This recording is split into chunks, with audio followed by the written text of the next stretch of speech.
Salut les mecs. Le cinéma va relativement mal ces derniers temps, tant et si bien que de plus en plus de personnes estiment qu'avec le recul, les films des années 90, bah ça c'était du vrai cinéma. Et qu'aujourd'hui ce serait plus pareil, hein. Les films actuels seraient trop woke, trop safe, pas vraiment intéressants, mal écrits, pas comme à l'époque. Eh bien, sous certains aspects, ces gens n'ont pas totalement tort, mais surtout pas totalement raison non plus. Là, on parle de ces gens qui ont grandi dans les années 90, comme moi, attention, hein, bien entendu, et qui clament effectivement que, on ne fait plus de films comme avant, à l'époque bénie des années 90, où tous les mois, il y avait des films cultes qui sortaient. Malheureusement, désolé pour vous, mais le souci, c'est que moi, j'ai toujours été aigri. Voilà, j'ai pas ce côté nostalgique, je suis un type qui n'a jamais été nostalgique, j'ai toujours tout détesté de tout temps, et malheureusement aussi, pour vous, j'ai aussi une bonne mémoire. Et je me rappelle que, même si vous voulez l'oublier, dans les années 90, il y a quand même pas mal, et surtout beaucoup, de blockbusters totalement éclatés. Et aussi, en toute fin de vidéo, je me permettrai également de parler plus précisément de séries, d'autres films dont je n'aurais pas parlé dans la partie principale de la vidéo, et je parlerai même de dessins animés. Voilà, est-ce que les dessins animés étaient mieux avant également? Bon, on va en discuter, on va parler Disney, on va parler de Don Bluth, Don Bluth, celui qui a fait Anastasia, Petit Pied, la Vallée des Merveilles, bref, voilà, on va parler de beaucoup de choses. Par contre, je préfère quand même le souligner, vers la fin de la vidéo, je pense que la qualité audio sera beaucoup plus discutable. Parce que bon, j'ai enregistré voilà, cette fin de vidéo un peu en conduisant, en marchant, en faisant un peu n'importe quoi. C'est un peu du freestyle, mais bon, ça nous changera effectivement un peu du format pro de cette chaîne pour un côté un peu plus artisanal. Quoi qu'il en soit, c'est parti. Alors oui, bon, ne me faites pas dire ce que j'ai pas dit. Dans les années 90, il y avait quand même pas mal de classiques, hein. On va les citer de façon non exhaustive. Bon, Titanic, Jurassic Park, Pulp Fiction, Fargo, Goodfellas, bien sûr, Shawshank Redemption, Les Évadés, Forrest Gump, Toy Story, La Liste de Schindler, Le Silence des Agneaux. Bon, je vais m'arrêter là, mais vous avez compris qu'il y avait quand même du lourd. Il y avait du lourd, mais le problème c'est qu'il y avait aussi du moins lourd. Et si, à l'heure d'aujourd'hui, on nous casse un peu les reins avec un énième Avenger, ces films complètement éclatés de Marvel ou Hunger Games ou de Transformers 18 ou je ne sais quoi, à l'époque, malheureusement, dans les années 90, eh bien, on a découvert la magie du CGI, c'est-à-dire les effets spéciaux, avec des films tels que Jurassic Park ou Terminator 2. Et bon, ces films sont excellents, tout était possible et on était bluffés par cette découverte du CGI. Mais cette excitation, pour les effets spéciaux, hein, vous l'avez compris, a rapidement éclipsé tout le reste, c'est-à-dire scénario, personnage et profondeur des propos engagés par les films. Et donc, forcément, à partir d'un certain moment dans les années 90, quasiment tous les blockbusters s'étaient transformés en films de catastrophe. Voilà, on peut prendre Twister, Independence Day, et même en 98, on a 2 films sur des astéroïdes, hein, Armageddon et Deep Impact pour ne pas les nommer, et 2 films sur les volcans avec Volcano et Dante's Peak. Voilà, et bien entendu, il n'y a pas d'intrigue, il n'y a pas de personnages, bon, enfin, il n'y a pas de personnages, si, les personnages sont là, mais c'est des clichés ambulants, et la seule star de tous ces films catastrophes, c'est les explosions et c'est les effets spéciaux. Et à l'époque, c'était très impressionnant, mais le problème c'est que à l'heure d'aujourd'hui, bon, le scénario est éclaté et les CGI, c'est-à-dire les effets spéciaux, ont clairement mal vieilli. Donc finalement, sont des films qui ont donc, de manière assez fatale, très mal vieilli.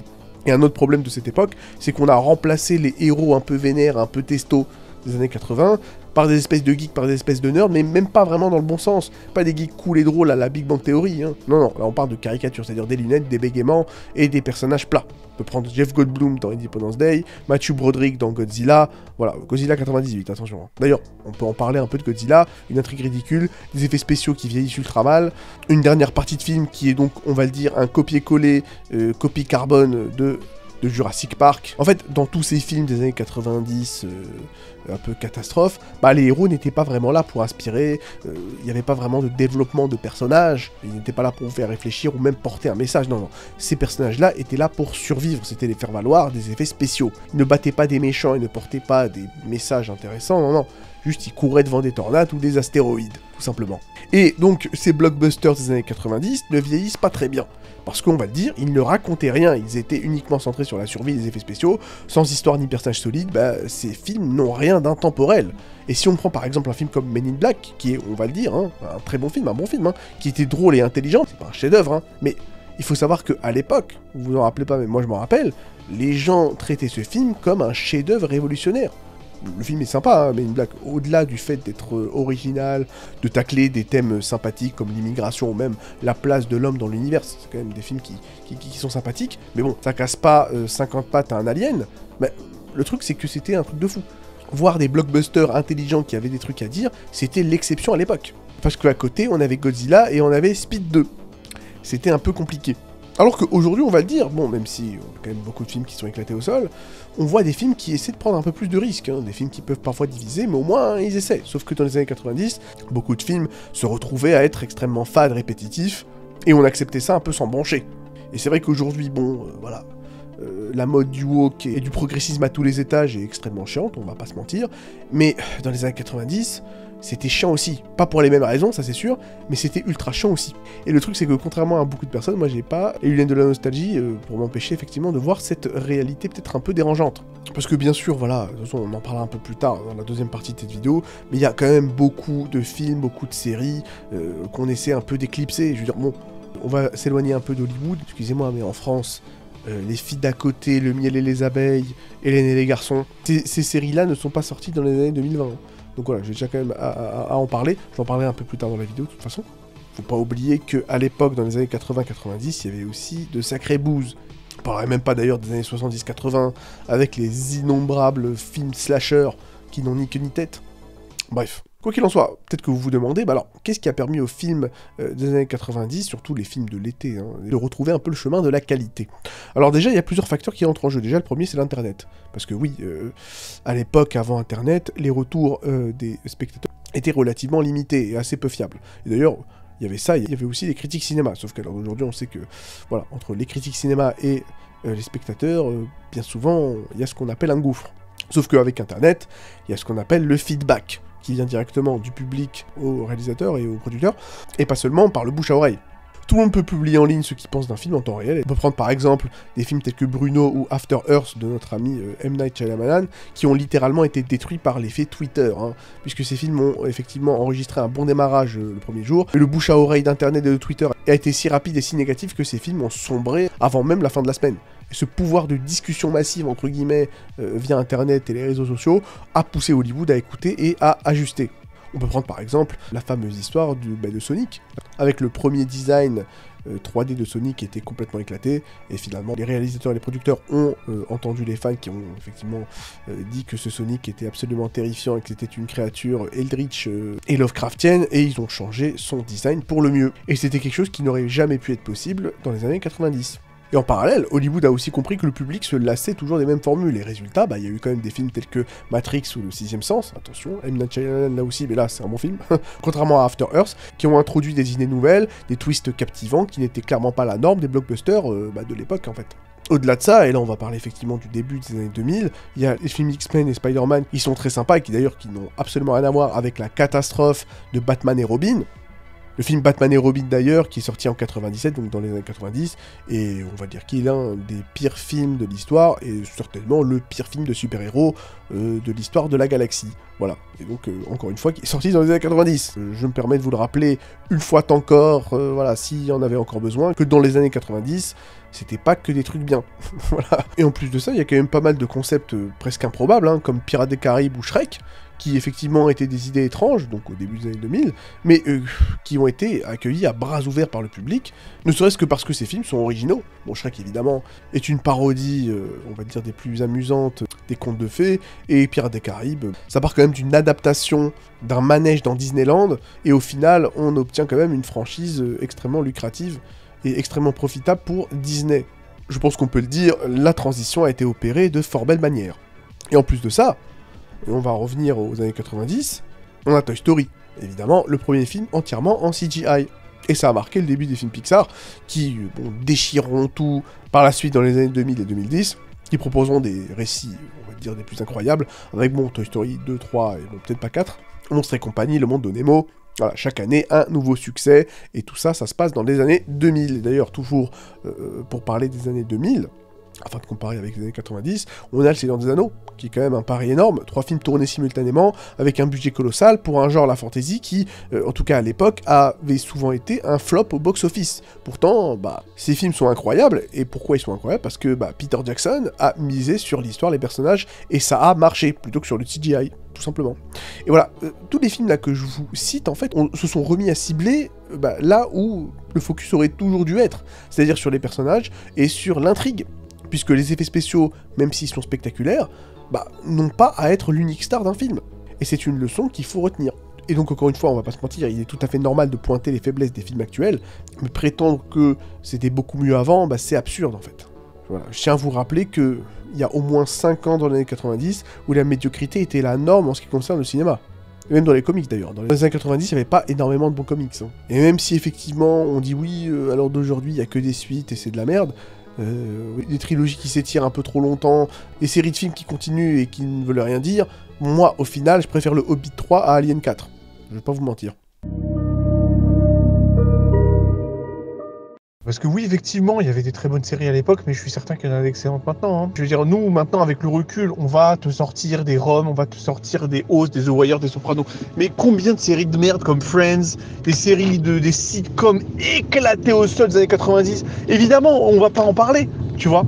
On va pas en parler. Mais pour un Malcolm, combien t'as des Sister ou des je sais pas quoi, les jumelles Olsen, et des trucs complètement imbuvables.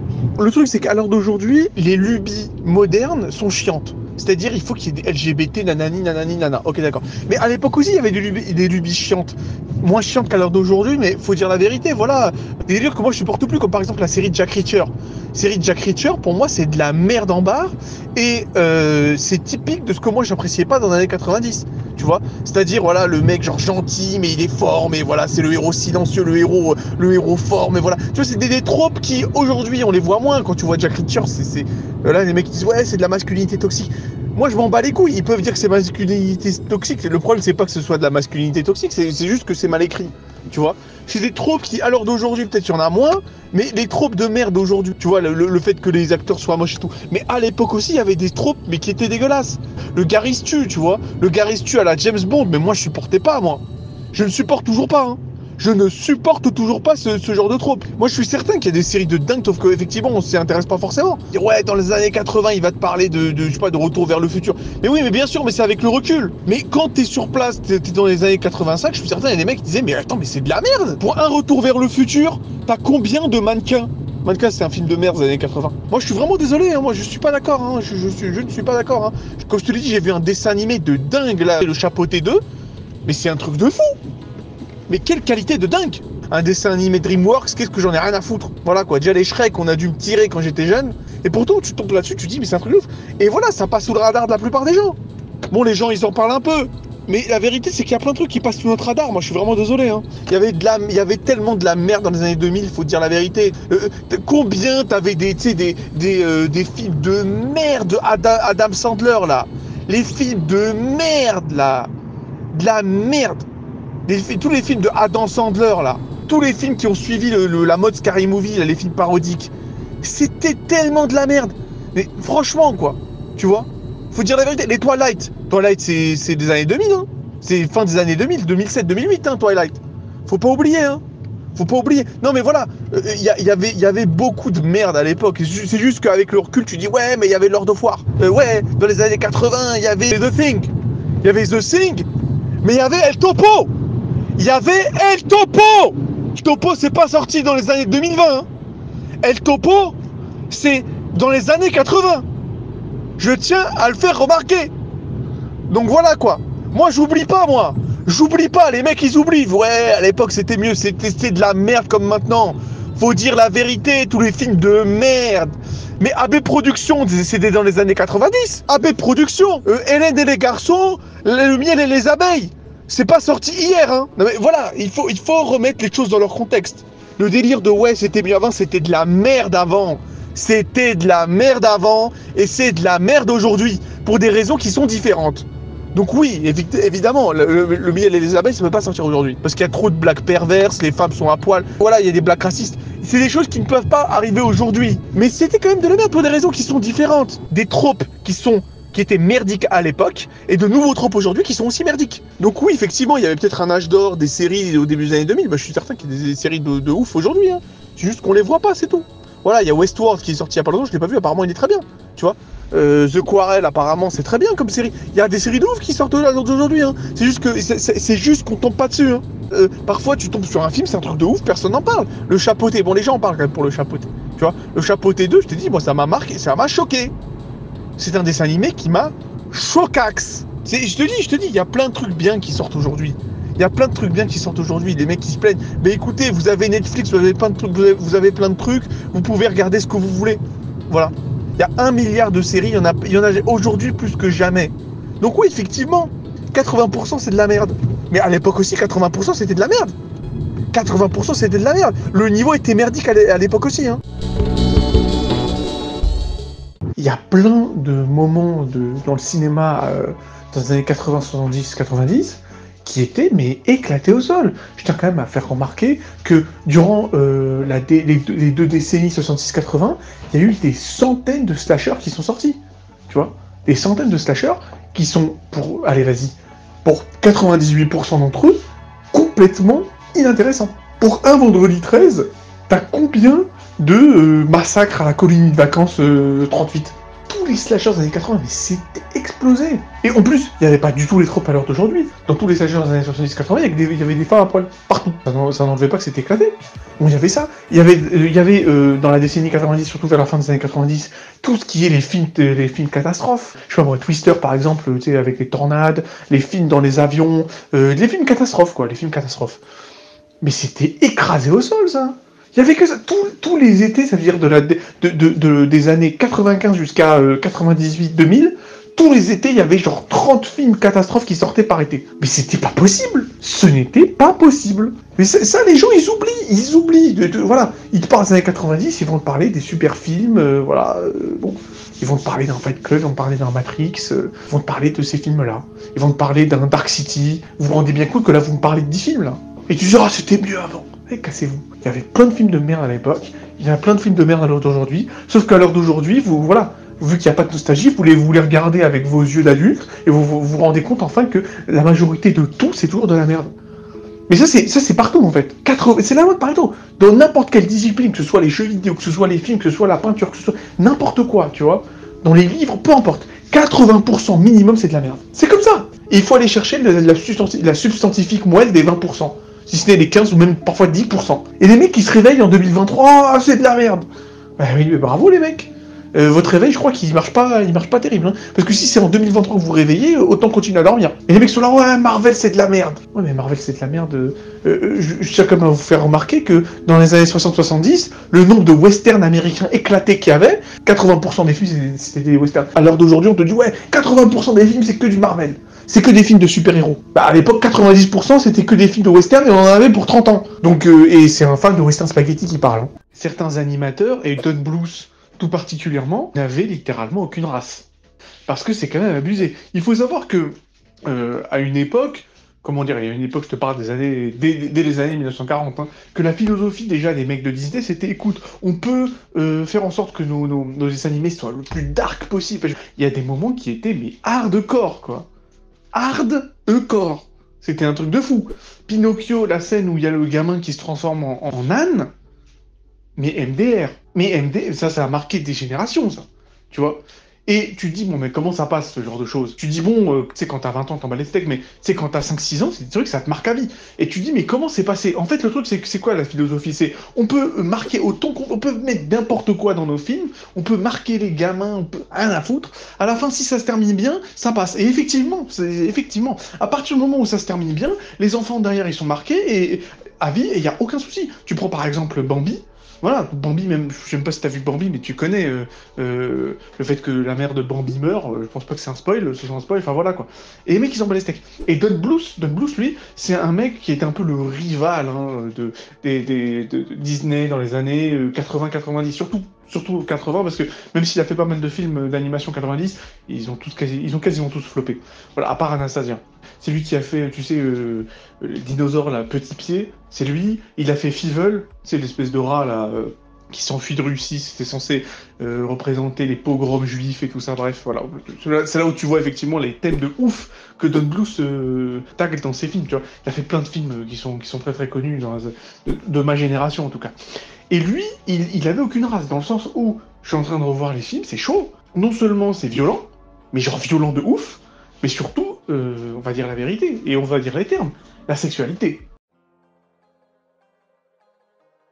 Parce que les mecs, ils te disent nanani, l'homme moderne. C'est des gros pervers, et c'est tout particulièrement des furries. Je pense que tu sais ce que c'est que des furries, c'est les mecs qui se touchent en regardant des dessins comment dire, d'animaux anthropomorphisés, enfin t'as compris. Et moi je peux t'assurer que c'était compliqué de pas devenir un furry si t'étais un gamin dans les années 80-90. Parce que vu ce que le mec il faisait Don Bluth dans ses dessins animés, c'est quand même un truc de ouf.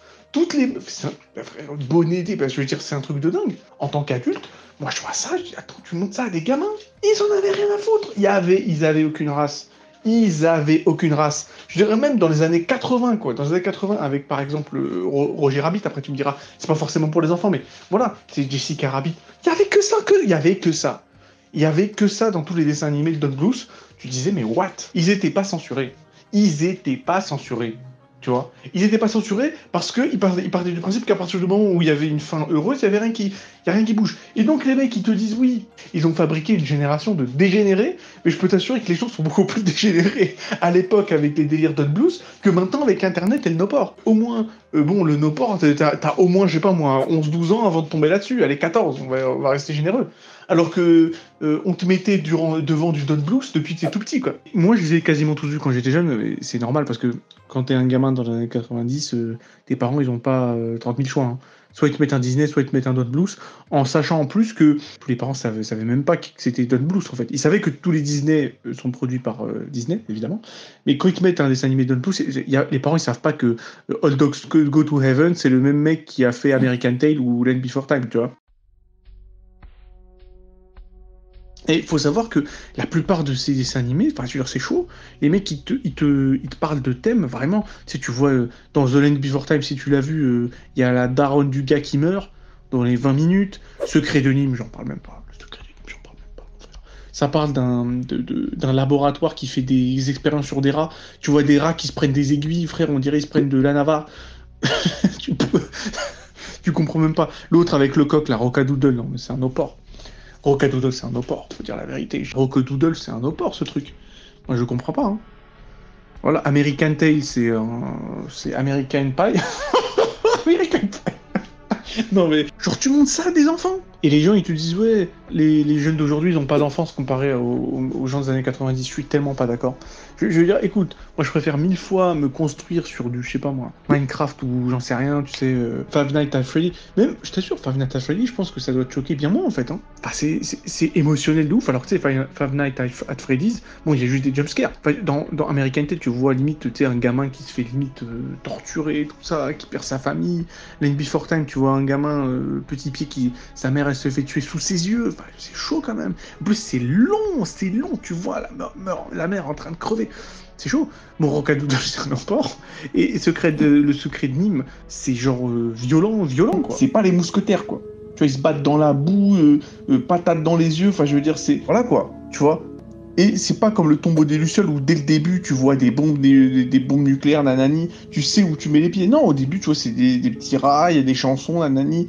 Après, boum, il y a ça. Bah, tu vois. C'est pour ça que des trucs comme Happy Tree Friends, c'est toujours plus choquant qu'un truc comme ça, tu vois. Et encore, bon, Happy Tree Friends, c'est marrant. Tu vois, parce qu'il y a le mélange de l'innocence, de l'enfance avec le truc violent, tu vois. Mais voilà, quoi. Le film est bien, hein, franchement. Honnêtement, c'est de la qualité. Tu vois, ça fait partie des meilleurs films de Don Bluth.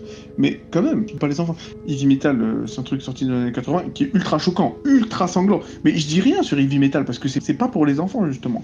Heavy Metal, c'est ultra gore. Tu vois, c'est ultra gore. Et c'est ultra là, tu peux dire que c'est du no-port. Pour Heavy Metal, moi je dis rien, parce que l'audience ciblée, c'est pas les enfants. Alors que le secret de Nîmes, ça l'est, c'est pour ça en fait. Bon alors, c'est la fin de cette vidéo, mais juste avant de la terminer, je tiens juste à préciser que, bon, je n'ai absolument pas pour but de tracher les films de Don Bluth. Hein. Surtout si on part du principe qu'il y a pas mal de dessins animés de Don Bluth qui font partie quand même de mes dessins animés préférés ever. Bon, voilà, bon. Le secret de Nîmes, pour moi, c'est un chef-d'œuvre.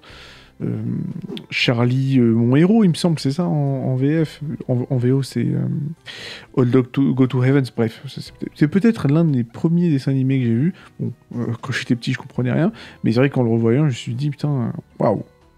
C'est quand même waouh, quoi. Putain, truc de ouf. Bon, franchement, très très bon dessin animé. Hein. Très très très bon dessin animé. Franchement. mais très creepy, hein, je veux dire, même voilà, avec le recul, c'est un très bon dessin animé, mais en tant qu'adulte, hein, en tant que... Bah, je comprenais même pas, je veux dire, c'est-à-dire que cette réflexion sur la mort, sur le sacrifice et tout ça, sur le fait que Charlie soit au paradis, mais que finalement, en refusant le paradis, il va en enfer, enfin, c'est quand même des thèmes vénères, hein. Et moi, ça me passait au-dessus de la tête, hein. Mais ça reste un putain de dessin animé, donc voilà, pour moi, Charlie mon héros, c'est top 15, hein. Non, franchement, hein. Donc, encore une fois, je suis pas là pour vous dire que Don Bluth c'est de la merde, loin de là. En fait, ce que je veux dire dans cette vidéo, c'est seulement de relativiser, quoi. Je dis pas, oui, il faut bannir les films de Don Bluth ou avant c'était de la merde. Non, faut juste relativiser. Les mecs qui disent, ouais, aujourd'hui c'est pas possible, nanani, dessin animé trop violent, les gens n'ont pas de jeunesse. Oui, mais bon, putain. Et à l'époque, tu te retapes Rocadoodle, en plus le dessin animé est pas terrible, je dois l'avouer. Donc bon, on parle pas de la qualité intrinsèque de ces films. Voilà, Rocadoodle c'est de la merde. Mais je veux dire, Le Secret de Nîmes, Land Before Time, même Fievel, c'est vraiment très bon. Tout ce que je dis, c'est que c'était quand même assez choquant à l'époque, et que c'était peut-être pas les dessins animés parfaits pour des enfants entre 3 et 6 ans. C'est tout ce que je dis. Maintenant, ça n'enlève en rien la qualité de ces films. La vérité, c'est que Le Secret de Nîmes, même en tant qu'adulte, moi je trouve ça super. Hein. Voilà.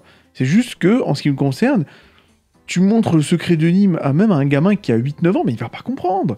Il va pas comprendre le message du film, c'est-à-dire, bon, mythologie versus spiritualité et tout. En plus, le côté un peu plague dog du film, c'est-à-dire la critique des expérimentations sur les animaux et tout ça. Voilà, en fait, c'est de ça dont je parle dans cette vidéo. C'est pas juste, ouais, Don Bluth, c'est de la merde, nanani, Steven Universe, maintenant, c'est trop bien. Non, c'est pas ce que je dis.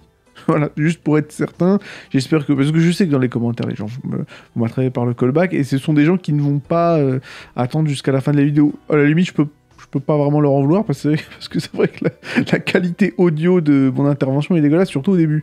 Alors, on entend plein de bruits bizarres, que je sais pas, écoutez, même moi, je savais même pas ce que je faisais à l'époque, qu'est-ce que vous voulez que je vous dise? Laissez-moi vous poser une question. Pourquoi, selon vous, Hollywood et l'industrie du cinéma américain, grand public en général, est-il en train de s'effondrer actuellement? Parce que oui, que ce soit The Flash, Élémentaire, Fast and Furious X, La Petite Sirène, Mission Impossible Dead Reckoning, Indiana Jones 5, bon bref, voilà, j'en passe des meilleurs. Tous ces films se sont fait littéralement casser la bouche au box-office et ont à peine pu rembourser leur coût de production. Je veux dire, on peut clairement qualifier ce phénomène d'anormal. La saison estivale des films de l'été 2023 a été, certes, des plus chargées, regorgeant de blockbusters de franchises populaires, bon, voilà. Et alors que des films comme Barbie ou Oppenheimer, pour ne citer que, ont effectivement rencontré un immense succès, eh bien, il faut le dire, une proportion insolite de films pourtant produits par d'énormes firmes telles que Disney ou Netflix, c'est tout simplement viandé en beauté. Et ces films sont ainsi devenus de véritables fiascos financiers, tant et si bien que des rumeurs affirment même que Disney serait sur le point d'être racheté par Apple, carrément. Je veux dire, que la rumeur se révèle être vraie ou pas, le simple fait que cet écho puisse être éventuellement considéré comme étant crédible est tout simplement extraordinaire, quand on considère que Disney trônait largement sur le monde du divertissement il y a de cela même pas 4 ans, rien que grâce au MCU et entre autres également à la sortie de Avengers Endgame, qui demeure jusqu'à aujourd'hui le film ayant réalisé le plus d'entrées au cinéma ever. Aussi, on est quand même en droit de se demander ce qui justifie une telle descente aux enfers. Encore une fois, il nous a récemment été annoncé que Disney a perdu 900 millions de dollars à cause de toutes ces conneries. C'est quand même un truc de ouf. Ok, alors, la réponse convenue pour expliquer ce phénomène, c'est que ce serait à cause du wokisme entre guillemets, c'est-à-dire bon... le progressisme, le gauchisme, voilà, entre très gros guillemets. Pas mal de gens attribuent effectivement l'effondrement des films modernes au progressisme, à outrance qui y figure, et que les films contemporains sont devenus trop axés sur la diversité, l'inclusion, l'idéologie forcée, et autres questions sociales, au détriment de l'intrigue, de la qualité de l'écriture, des dialogues, et du divertissement pur. Et il est vrai que l'on pourrait effectivement croire cette hypothèse, surtout si l'on considère tous les films qui ont littéralement tué leur franchise, tout en prônant une idéologie radicalement progressiste, telle que, on va les citer, Ghostbusters de 2016, Star Wars The Last Jedi, Men in Black International, bref, le pire exemple étant sans conteste Terminator Dark Fate, qui se paie le luxe de dégager John Connor à coups de fusil dès la première minute du film, pour ensuite juste après, le remplacer par une Marissu latina. Et ce n'est pas tout, parce que, évidemment, le Terminator que l'on aime tous se retrouve à vendre des rideaux et à changer des couches, bref, c'est du féminisme bas du front à tous les étages, sans se soucier de la qualité du scénario qui se retrouve fatalement à être, sans surprise. Alors c'est bon, on dit juste que c'est à cause des gauchistes et on s'arrête là. Eh bien non, n'est pas aussi simple. Même si je dois vous avouer, je pensais un peu comme ça depuis un bon petit moment, eh bien, l'impressionnant succès du film Barbie, œuvre résolument ultra féministe, hein, bon, le mot patriarcat y est quand même prononcé au moins 300 000 fois, m'a fait comprendre que l'effondrement moderne du cinéma ne pouvait clairement pas s'expliquer aussi simplement que ouais, c'est les gauchistes. Non, c'est pas aussi simple. Et des contre-exemples d'œuvres super woke qui ont quand même cartonné, bah y a que ça. Que ce soit la série The Last of Us, Steven Universe, The Last of Us 2, Black Panther, ou même récemment Spider-Verse, où il y a des drapeaux trans à tir-larigot, des badges Black Lives Matter, bref, voilà, de quoi bien faire plaisir à George Soros. Tous ces films slash jeux ont effectivement cartonné, réunissant ainsi, eh bien, de nombreux fans. Et même si on jette un œil aux productions japonaises, on constate effectivement que des animés tels que Magica Madoka, dans lequel, bon, la moitié du cast est quand même lesbo, ou même les jeux de Yoko Taro tels que Drakengard ou Nayer, où il y a des gays et des hermaphrodites dans tous les coins de rue, bah ces œuvres sont quand même acclamées partout et par tous. En fait, ce que certaines personnes ne semblent pas pouvoir comprendre, c'est que le mec de base, le quidam lambda, bah il s'en fout de woke pas woke en fait. Ce n'est pas l'idéologie progressiste d'un film ou d'un jeu ou peu importe qui va principalement décider de s'il va être globalement apprécié ou pas. Et j'en ai personnellement fait les frais dans mes commentaires de mes vidéos critiques de The Last of Us 2. Je veux dire, ce jeu est quand même le truc le plus woke que j'ai jamais vu de ma vie, et pourtant on m'a attrapé par le callback quand j'ai commencé à dire ouais, bon, c'est peut-être pas si bien au niveau du scénario. Et je vous parle même pas de la série Netflix The Last of Us, qui consacre carrément un épisode entier sur la romance gay de Bill. Et malgré ça, ben, tout le monde a applaudi. Alors que je pensais que bah il y aurait quand même des gens qui seront un peu perplexes comme moi par rapport à ça. Mais non, tout le monde a kiffé l'épisode. Donc bon, voilà, je vous le dis les mecs, hein, faut pas croire. Hein. Ça a un impact cette histoire de woke pas woke, mais il n'y a pas que ça. Contrairement à ce que moi et d'autres pensaient initialement. Mais alors pourquoi Hollywood est en giga PLS depuis un petit moment, si c'est pas à cause du progressisme? Parce que là quand même, on ne parle pas de juste un ou deux films qui se prennent un gros râteau par le public, non. Là, ça arrive beaucoup trop souvent pour que ce soit juste une coïncidence. Coincidence? I think not! Et pour répondre donc à cette épineuse question, eh bien, j'aimerais vous partager les 4 raisons qui, selon moi, sont responsables de cette monumentale hesse cinématographique. Bon alors, la première raison selon moi, qui expliquerait effectivement l'effondrement du cinéma hollywoodien, eh bien, vous semblera peut-être évidente, mais il est quand même important de le noter. Bon, tout simplement, les blockbusters sont devenus trop chers à produire. Cela fait maintenant quelques années qu'il y a presque une course au studio qui va produire le film le plus cher, et le budget de ces films, bah, ne fait qu'augmenter encore et encore. Mais en fait, c'est quoi le projet? Je veux dire, on en arrive à un point où c'est presque évident que ces films ne seront pas rentables, voire qu'ils vont carrément devenir des gouffres financiers pour leur studio. En gros, pour qu'un film soit rentable, il faut qu'il engrange au box-office au moins 2,5 fois ce qu'il a coûté. Pour les ennemis des chiffres et des calculettes, comme moi par exemple, eh bien, en gros, ça veut dire qu'un film qui coûterait 50 millions de dollars à produire, eh bien, ne deviendrait rentable qu'à partir de 125 millions de bénéfices et de recettes. Parce que en dessous, le studio perd de l'argent. Je rappelle qu'il n'y a pas que le coût de la production à prendre en compte. Hein. Non. Il y a aussi la distribution, le marketing et tout le team. Petit exemple avec le film Black Adam, donc avec l'inénarrable Dwayne Johnson, qui, malgré le bénéfice supérieur au coût de production, est quand même en réalité un échec financier cuisant. Et pourquoi? Parce que le film a coûté 260 millions de dollars à produire, et au final, il n'a rapporté que, entre guillemets, 393 millions de dollars, et selon la logique des 2,5 tout ça, eh bien Warner Bros a en réalité perdu des millions de dollars en produisant ce film. Est-ce que vous voyez le souci là? Je veux dire, en gros, les studios se suicident financièrement tellement les sommes engagées sont absolument cosmiques. Rien que pour joindre les deux bouts, là, on parle même pas de faire des bénéfices, non. On parle de juste ne pas être à perte. Et on peut clairement remercier le studio Marvel pour cette tendance, puisqu'il a tellement explosé le box-office que tous les autres studios ont essayé de répliquer leur succès, et en vain. Les mecs se sont dit, ouais, alors, ces films-là, c'est-à-dire les films Marvel et tout particulièrement Avengers Endgame, c'est la preuve que plus tu mets du budget dans ton film, plus tu feras des bénéfices. Sauf que non. Sauf que non. Parce que là, ils ont clairement confondu la règle avec l'exception. Parce que oui, il est à présent clair que le MCU est en réalité, et était plutôt en réalité, l'exception, et pas la recette miracle à suivre. Les mecs ont juste été malins, et ça avait effectivement du sens d'augmenter considérablement le budget sur un film comme Avengers Endgame, par exemple, parce qu'ils ont tellement teasé le truc pendant 10 ans à travers tous les autres films du MCU, que c'était un peu le endgame au final. Vous voyez, les mecs avaient tout prévu. Et le pire dans tout ça, c'est que même le studio Marvel lui-même commencent à galérer tellement leurs films sont chers à produire. Parce que bon, quand ton film doit faire au moins 700 millions de dollars minimum au box-office pour être à peine rentable, bah c'est qu'on commence quand même à avoir un sérieux problème de sommes engagées.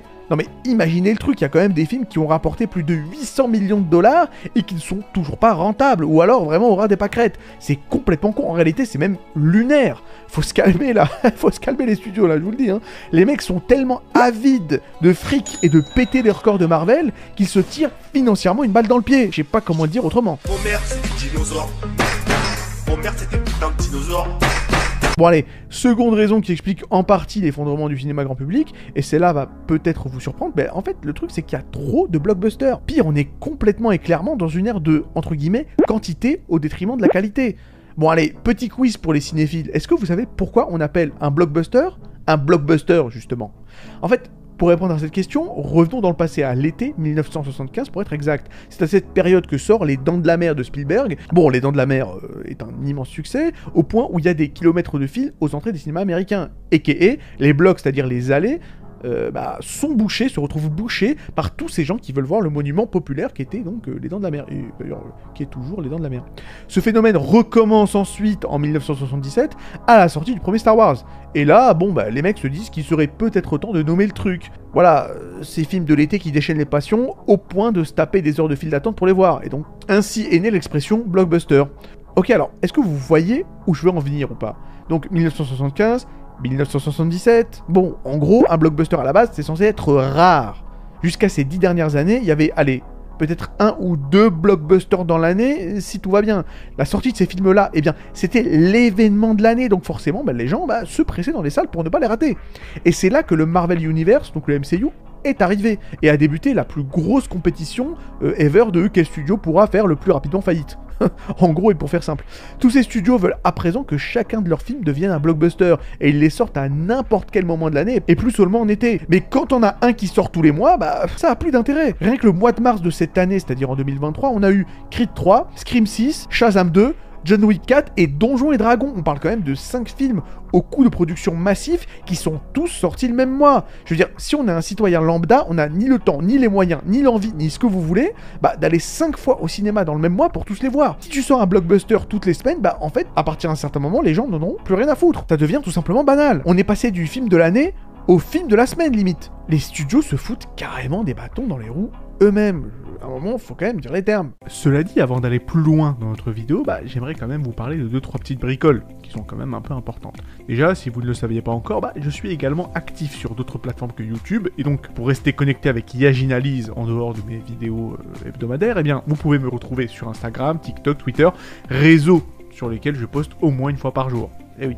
Il y a également Spotify, où je poste tous les jours mes vidéos en format de podcast. Et pour finir, il y a Patreon. Alors, créer des vidéos demande beaucoup de temps et d'efforts, vous vous en doutez, et pour être honnête, vous pourriez être surpris d'apprendre que je ne reçois pas grand chose de YouTube directement, et encore, c'est un euphémisme.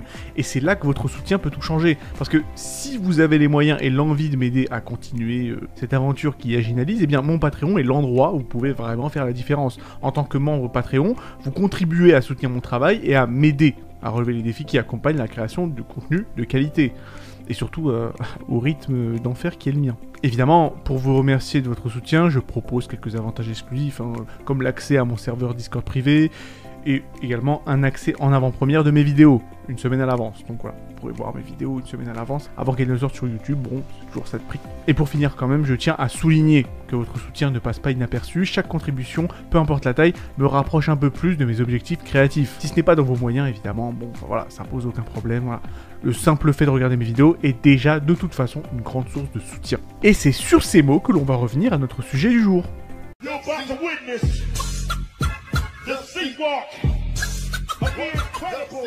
Bon, venons-en au troisième point, le seul qui ne dépend pas vraiment d'Hollywood en fait, c'est-à-dire évidemment des habitudes des spectateurs qui ont été modifiées par la pandémie. Et oui, certains d'entre nous se sont habitués à éviter les lieux trop bondés et la foule en délire accessoirement. Je dirais même que certains d'entre nous n'ont juste plus envie d'aller au cinéma aussi souvent.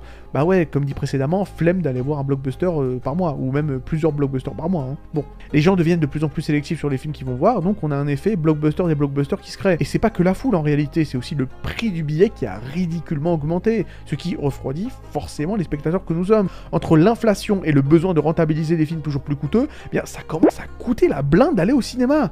Ton date au ciné va te coûter, en principe, autant qu'un restaurant, voire plus cher. Surtout si tu vas dans un Kinépolis et que tu prends du popcorn et une boisson. Je veux dire, bon, t'imagines dépenser ça 5 fois dans le mois? Il y a un moment où il faut quand même être pragmatique, je veux dire. Normal que les gens soient de plus en plus sélectifs sur le choix de leurs films, surtout quand tu dois donner un rein pour y aller. Ah merde. C'est clair. On est tous dans la merde. Et enfin, on va finir sur la 4e et dernière raison selon moi qui explique la déchéance d'Hollywood, bah c'est le woke. Donc on va retourner effectivement sur ce sujet très épineux du woke, mais cette fois, je vais être un peu plus précis, c'est le woke mal placé. Parce que le truc avec le progressisme, c'est que ça peut effectivement plomber une œuvre aux yeux du public, mais seulement sous certaines conditions et sur certaines franchises. Par exemple, lorsqu'on nous annonce, et là je vais donner effectivement un exemple vidéoludique, que le reboot de Battlefield, censé se passer durant la Première Guerre mondiale, mettra des femmes en avant sur le champ de bataille, bah évidemment que les gros gamers nerds, dont je fais partie, oui effectivement, bah vont pas être contents. Par contre, si tu mets ton progressisme dans une licence qui s'y prête mieux, bah comme Barbie en fait, voilà, exemple tout trouvé, ou même dans une toute nouvelle franchise telle que je sais pas, Steven Universe ou Undertale par exemple, Undertale qui présente quand même, il faut le dire, un couple lesbo sans que personne n'ait jamais moufté, bah justement, les gens s'en foutent et les gens ne mouftent pas. Bon, il faut le dire, en ce qui me concerne moi personnellement, peu importe dans quelle œuvre tu mets du woke, bah moi ça va me déranger, je vais pas mentir. Mais j'ai le recul nécessaire pour comprendre que, bah moi c'est pas la majorité et que la plupart des gens se foutent de voir une idéologie gauchiste fourrée dans leur fiction, ils en ont rien à foutre. À partir du moment où la fiction en question s'y prête et que c'est plus ou moins bien écrit, les gens sont contents en fait, hein, tout simplement. Genre le reboot de She-Ra est méga woke de La Mort qui tue, et pourtant ce dessin animé a une grosse fanbase. Donc voilà, j'ai donné l'exemple de Undertale et je peux donner 1 milliard d'autres exemples. De dire que c'est pour ça qu'ils échouent au box-office, que c'est pour ça qu'ils sont financièrement pas viables, bah non, c'est pas vrai. Parce qu'en réalité, la situation est beaucoup plus complexe que ça, en fait. C'est tout. Alors voilà, la vidéo est terminée en espérant qu'elle vous ait plu. N'oubliez pas de vous abonner pour encourager la chaîne. Et si vous voulez, effectivement, voilà, d'aventure, me soutenir davantage, jetez un œil à nos t-shirts et mugs disponibles dans la boutique. Vous pouvez aussi, effectivement, faire un petit don via PayPal afin de soutenir financièrement la chaîne, car elle en a grand besoin. Voilà, petit coup de Patreon, petit coup de PDF si vous voulez, effectivement, vous jeter dans l'aventure YouTube. Bref, quoi qu'il en soit, prenez soin de vous et à la prochaine.